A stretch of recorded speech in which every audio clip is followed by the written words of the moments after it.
Ay, naku. Ano ba naman to mga Kaanghel University TV? Ito yung aking taniman dito, no? At tatry natin na maggawa pa ng mga kakalikutin dito. So, ayan na ito. Ito, ano to? Alog. So, lalagyan natin siya ng bracket, no? Kasi, Siapaw! Opo. Kasi may ginagawa ako. Magdilig ka muna, ha? Diligan mo itong tanlad at saka yung malunggay. Ito kasi nadiligan ko na ito kanina. Monay, Bakit po? magwalis ka nga, nak. Para habang malinis yung natin garden. Okay. Ha? Papa.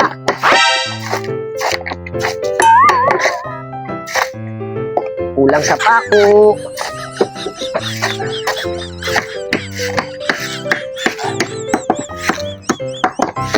Ay nako, daming gawain dito sa ko. Oh my God.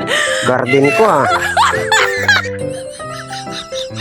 Papa, Mm. can you help you? Can you help you ka pa dyan? Anong can you help you? Ha? Can you help you?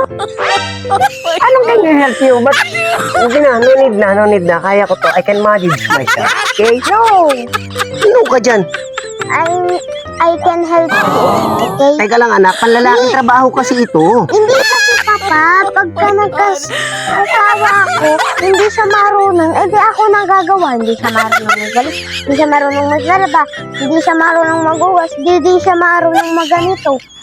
Sabagay, advance para sa iyo yun dahil pagka laki nyo, marami kang alam.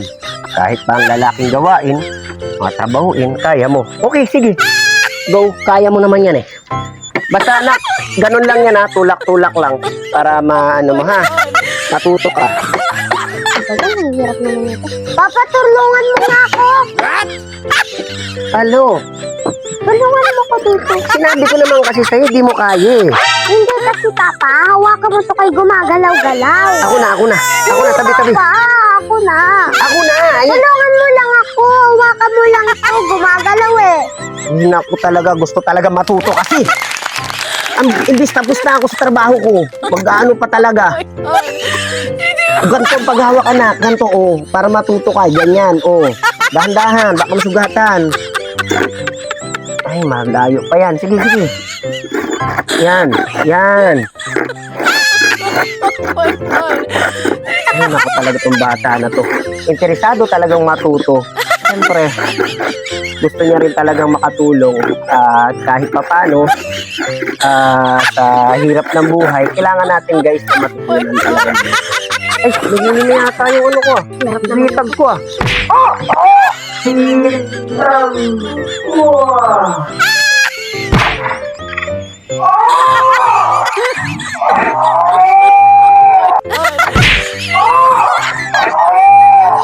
Bitag ko Anak, bakit mo ginawa? Uy! Kasi